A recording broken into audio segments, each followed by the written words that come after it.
Hey guys, welcome back to UWorld's Next Gen NCLEX review. My name is Oncology here with another question drill set. Today's topic is oncology. So we're doing a lot of things about chemotherapy, radiation, everything oncology related, how to treat them, what to be looking out for, precautions that might be a little key factor. If you're new here and you don't know how a question drill works, well, welcome, glad to have you. Question drill is something that we do every week, every Wednesday and Thursday, where we go over a set couple of questions, and I give you about 30 seconds to look over it, drop your answers in the chat, and then I go over why the right answers are right and then the wrong answers are wrong. And then special keywords in the question that might be helpful to you to look out for so you can get in a better practice to take your NCLEX later on.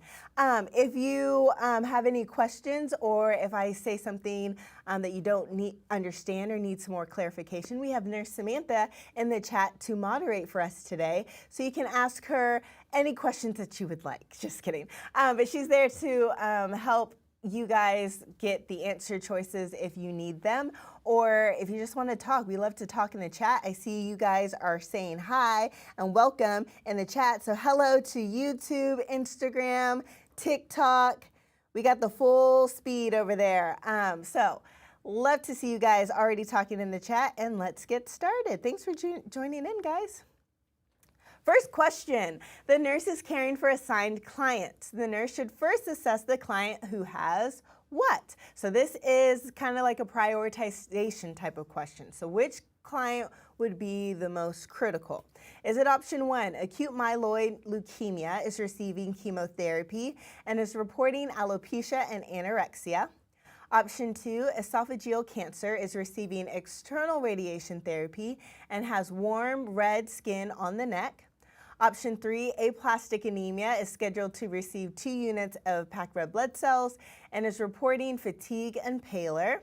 And option 4, Hodgkin's lymphoma and is scheduled to receive chemotherapy and has distended neck veins. Let me know what you guys think in the chat. Drop your answer choices and we'll go from there. Hi, hello everyone. So many people saying hello. So many people are saying hello to Samantha. She's getting all the love in there. Hi. Drop your answers down in the chat. Let me know what you guys think on this question. And how are y'all doing this week? How are y'all doing today? Are y'all doing good? It's a Thursday again. We're almost to the end of the week. Just push through. Friday is here. Friday is almost here. Okay, I feel like it's about 50-50 on options 2 and options 4. Let's think about who we're going to assess first. Also with this question, let's think, are these expected findings or are these complications? Maybe that will help you. Something. I'll give y'all about 10 more seconds. Let me know what you guys think. Did that help anyone out? Expected versus not expected. We got BK from TikTok says 2 is expected. Is she right? She is right. The correct answer for this one is option 4, Hodgkin's lymphoma.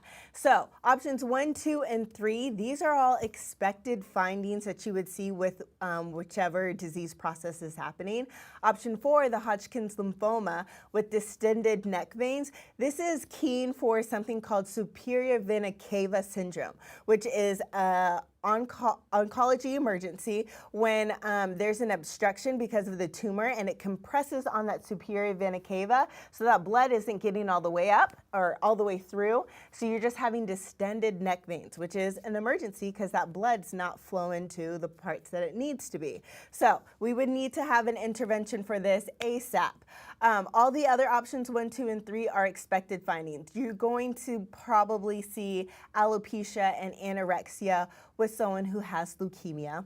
You're probably going to see warm red skin on the neck for someone who is having external radiation therapy, which is that high beam radiation type of therapy to kill the cancer cells on that skin, so that's an expected finding because of the radiation. And then someone with aplastic anemia or anemia is definitely going to be having some red blood cells transfusions, and they're going to be expecting, or you're expected to see that they're going to be fatigued and having pallor because their blood cells aren't at the correct number. So that's why they're getting the transfusion to begin with. Option 4 is the only one that is showing a complication rather than an expected finding. So that is why it's the correct answer. But good job, guys. Next question. The nurse is observing a staff member administer medications via a a G-tube to a client with esophageal cancer. The nurse should intervene if the staff member is observed. Option 1, flushing the G-tube with water before and after administering medication. Option 2, placing the client in the semi-fowler position prior to administering medications. Option 3, instilling a carbonated beverage to dissolve an obstruction in the tube. And option 4, clarifying the prescription for an extended release medication. Let me know what you guys think in the chat. And then I see Miss Daisy on TikTok just passed her NCLEX a week ago. Congratulations, Daisy. Welcome to the RN world. Let me know who else has recently passed or just scheduled to take their test. I would love to wish you the best of luck or congratulations, give you a shout out so you can get that extra rush of happiness. So let me know.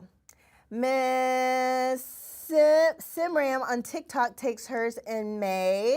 Good luck to you. You got this. You got this.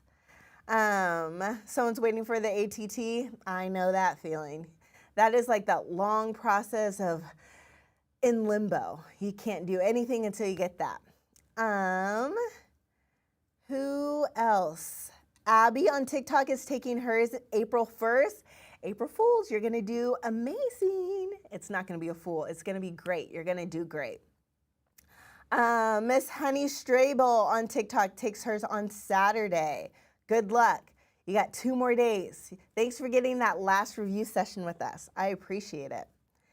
Let's see. Ego takes theirs on Saturday.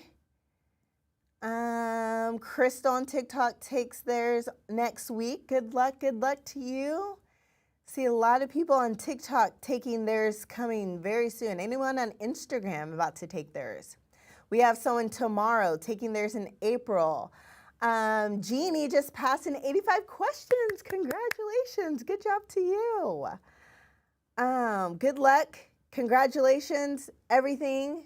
I wish y'all the best of luck. Y'all got this. Y'all are tuning in, so you're already one step ahead and getting that good review session in. So good job. Let's get the answer for this question. Answer for this one is option 3, instilling a carbonated beverage to dissolve an obstruction in the tube. So this question is asking to intervene. So we're looking for a wrong action. What is someone doing wrong that we need to stop before more complications arise? So in this case, that would be option 3, instilling a carbonated beverage to dissolve an obstruction. That carbonation in that beverage, also with any acidic beverages or anything that's super sugary that goes down the G-tube, can actually cause more problems, can also cause more of an obstruction, but it also can break down that G-tube in itself. So we never want to instill carbonated beverages into the G-tube. I know some old nurses can think to put like Coca-Cola in it to kind of like push that obstruction through, but that's something that we do not want to do anymore because it can break down that G-tube or cause more of an obstruction. Options 1, 2, and 4 are all expected findings and things that we do want to do, such as flushing the G-tube before and after, so we prevent any obstructions or prevent anything being stuck in that tube and getting all slushy. Option 2, placing the client in a semi-fowler position. That is definitely something that we want to do to prevent that aspiration risk. And then option 4, clarifying the prescription for an extended release medication. We want to do this. We want to clarify the prescription because if an extended release medication should never be crushed and be put through a tube. So clarifying that would be something, yes, that we want to do. We would want to recommend to the doctor a different type of medication or a different route if it can be changed to a different route, just so we do not crush extended medication. Hint, hint. But you guys did pretty good. Let's move on to the next question. The nurse is caring for a client who requires neutropenic precautions. Which of the following actions should the nurse take? Select all that apply. Option 1, administer the intranasal influenza vaccine to the client. Option 2, place a surgical mask on the client during transport. Option 3, remove fresh flowers from the client's room. Option 4, instruct the client to bathe daily. And option 5, assign the client to a private room. Let me know in the chat what you guys think. If you're just tuning in, we are covering everything oncology related, whether it has to do with the medications oncology units use, or the types of therapies that we use, the type of precautions, like in this question, that we use with oncology, everything oncology related. So welcome in. Make sure to share and follow us to all your nursing school friends and classmates. We like to have so many people join us every week to get all the knowledge we can. Good stuff. We got lots of good correct answers.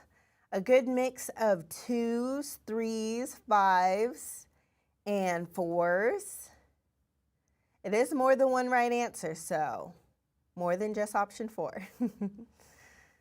Let's move on to the answer for this one is 2, 3, 4, and 5. So nearly all of them. So neutropenic precautions. What is that? That is a precautions that we put on clients when they have decreased circulating white blood cells. And those white blood cells are the ones that fight the infection. So if they don't have a lot of white blood cells, they can't fight infections. So they are more prone to get infections very easily. So we want to do everything we can to kind of sterilize their environment and put them in a very clean environment so they don't have a high risk to getting an infection. So that means placing a surgical mask on the client while they're being transported. So while they're out from their kind of bubble of the sterile environment of the room, when they're walking in the hallways or while they're transporting, putting a mask on them so they're not breathing in as much of the bad air that is on the outside of the room. Removing fresh flowers from the client's room because this can harbor some bacteria. We are going to instruct the client to bathe daily just so that their skin is also very clean. And we're going to assign them to a private room because we don't want their germs to be with anybody else's germs, and we want to prevent anyone else's germs from getting to them. So options 1, 2, 3, no. 2, 3, 4, and 5 are the correct answers. Option 1 is wrong because we actually don't give live vaccines to these clients. They're already having a hard time fighting infections, so giving them a live virus vaccine would be way too hard on their body and they wouldn't be able to fight that infection at all. So we can give them a dormant vaccine, but not a live, which is an intranasal influenza. But you guys did good. Let's move to the next question. The nurse is teaching a client who had radioactive iodine therapy 1 hour ago. Which of the following statements by the client would require follow-up? Option 1, I should avoid contact with my 3-year-old child. Option 2, I should flush the toilet 2 to 3 times after each use. Option 4, I will ask my spouse to disinfect our shared bathroom daily. And option 4, I will wash my clothing separately from my family's clothing. Let me know what you guys think in the chat, and we'll go from there. And I guess since we are halfway through, it's time that I can ask my favorite question to ask every week. Where is everybody tuning in from? I like to see how far UWorld reaches. So drop in the chat where you guys are tuning in from. I think earlier I saw someone say that they're tuning in from South Africa. So let me know, or let Samantha know. Everyone's talking to Samantha in the chat, but I can read it here. So where are you guys tuning in from? And we got some good correct answers in the chat as well. Love to see it. Good job, guys.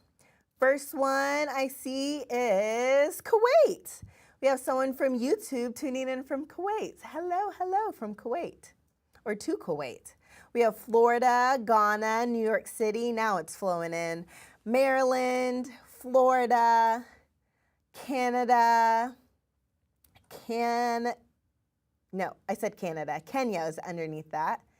MD, I'm guessing that's Maryland, Florida, Syracuse, New York. Lots of Kenya people in here today. Peru, New Jersey, Brazil, Australia. Nice, all the way over there, down under.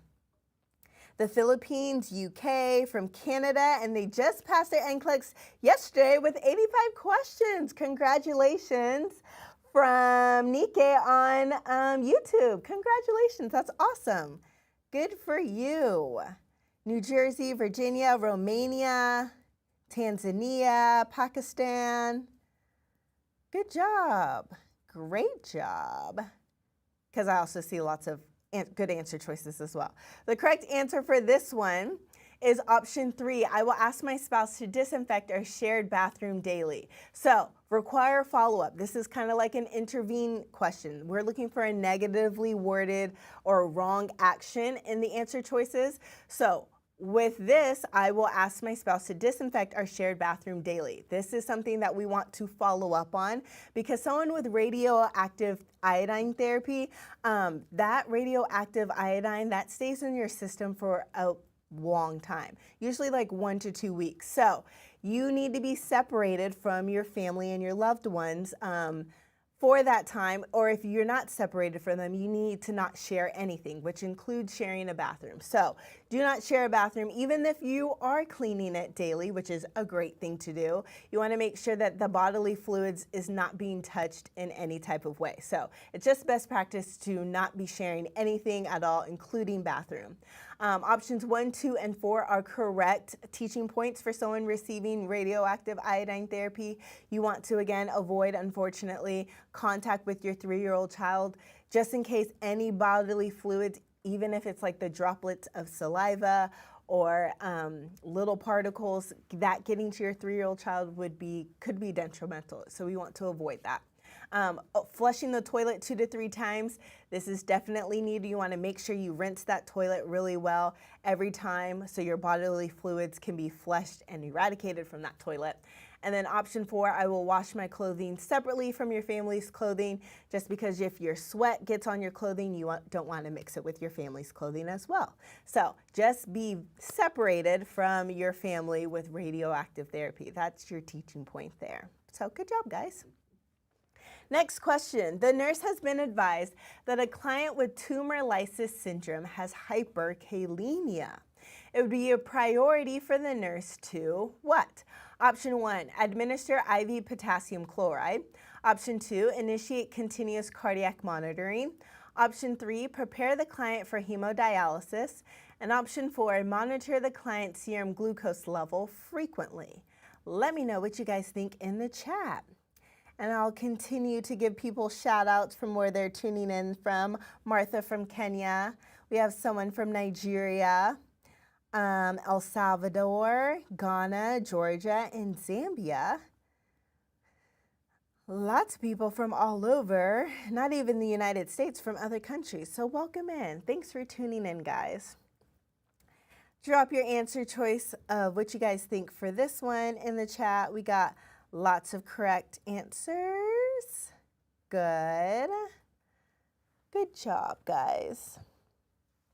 Also, super excited to announce again. I said it for the past like 3 weeks, but every time I'm excited to announce that we are partnered with NSNA, which is the National Student Nurse Association, and that is being held in Seattle this year in April, just a couple weeks away. So UWorld is partnered with them, so we are hosting a couple live lectures there at the convention, as well as having a big exhibit booth where we can do question drills just like this at our booth, get to meet some of you guys in person. Y'all can come to some of our lectures. Both Nurse Samantha and I will be hosting some lectures throughout the whole week there. So I would love to say hi, get to meet you guys in person. So let us know if y'all are going to be seeing us there. That would be great to meet some of you people in person, because it's fun to talk to the camera and the phones and all of that, but it's also nice to actually meet you guys in person. So hope to see you guys there. Okay, correct answer for this one is option 2, initiate continuous cardiac monitoring. So with this, we need to break down the question. First, we're looking for a priority. So we're looking for something that is life-threatening that we need to address probably immediately. So usually thinking your ABCs first. But then back to the question, what is tumor lysis syndrome? Tumor lysis syndrome is a life-threatening condition that can happen when the cancer cells are being broken down, but it's broken down so quickly and so rapidly that it just releases all those contents into the bloodstream. So all that waste product from the cancer cells, but also like electrolytes are being released. You have high potassium, but then also releasing some of the substances like phosphate, uric acid, and that can irritate and mess with some of your kidneys and your other organs. But since you're experiencing hyperkalemia, we know that high potassium can cause heart rate problems and heart rhythm problems. So we need to monitor that ASAP. So initiating a continuous cardiac monitoring so we know if you are in a stable and regular rhythm, and to see if you are potentially going into a dysrhythmia would be our key and high priority at this rate. Option 1 is incorrect because if you're already experiencing hyperkalemia, we don't want to give any more potassium. That would just make the problem even worse. So that is why option 1 is incorrect. Option 3, prepare the client for hemodialysis. This could potentially be something that we do, depending on what their other lab values are and what their kidney function is at this point. It's not something that we're going to do priority or first, but it's something that could potentially happen down the line. So that's why it's not the answer in this choice. In this case, option 4, monitor the client's serum glucose level frequently. Also, another thing that we might be monitoring, because that is also being broken down in these cells, cancer cells that are being lysed, but it's not our priority at this moment. First things first, put them on a cardiac monitor, make sure they're in a nice stable rhythm, and then we can monitor the blood sugar, assess if they need hemodialysis. So ABCs, this would be the C for cardiac and circulation. So that is why option 2 is correct. But good job, guys. Next question. The nurse is observing a staff member perform a central venous access device dressing change.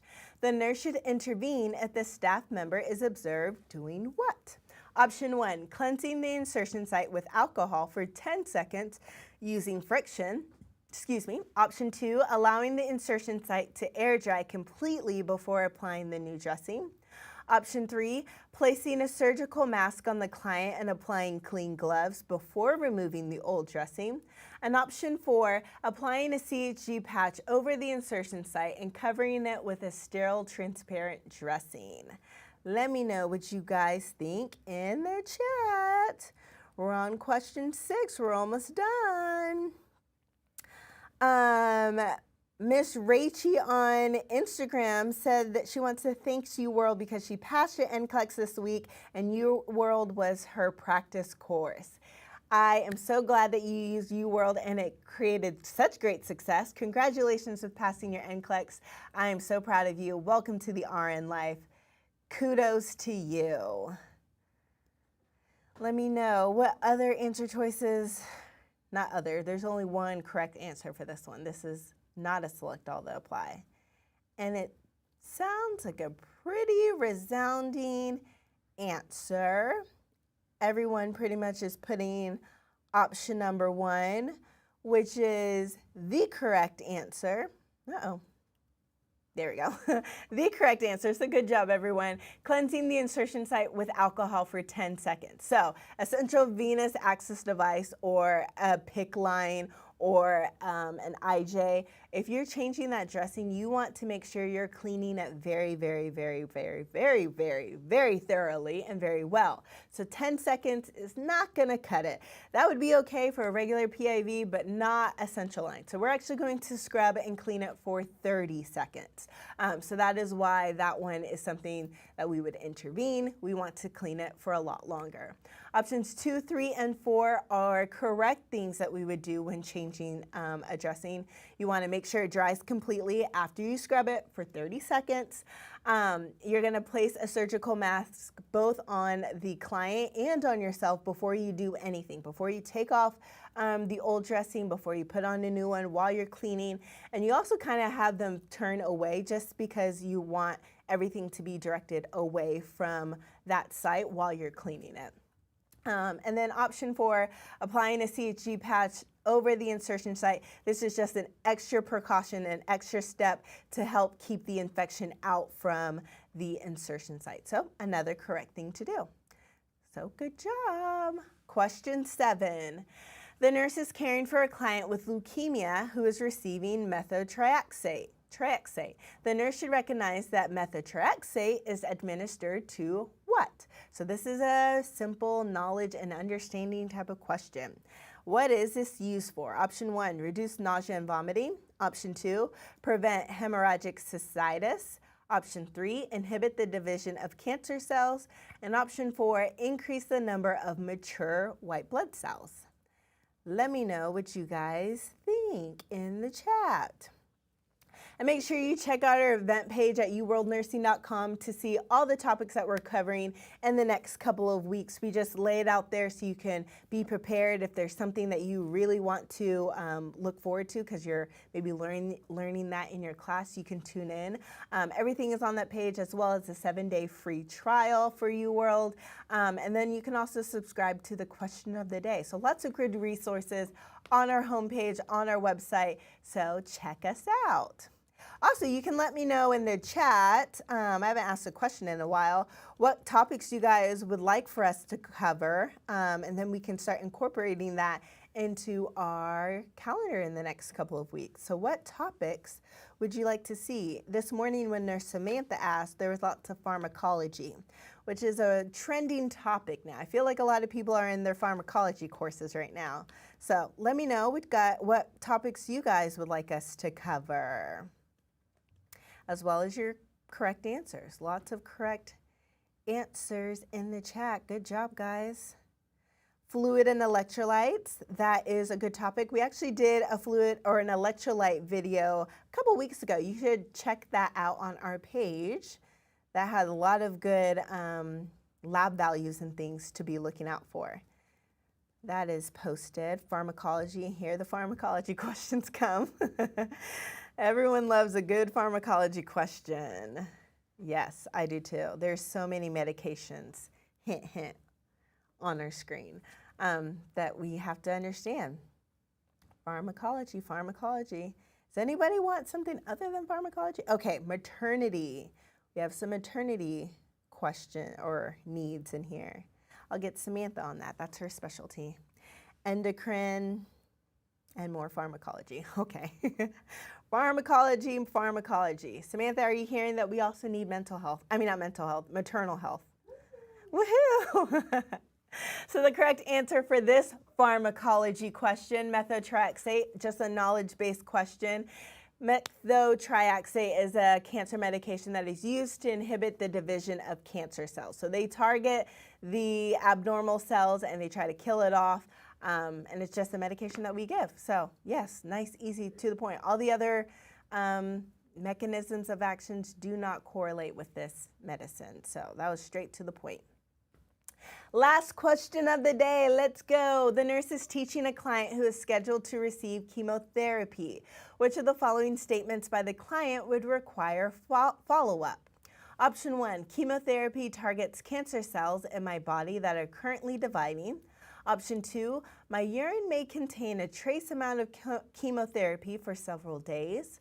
Option 3, the lining of my gastrointestinal tract may be affected by chemotherapy.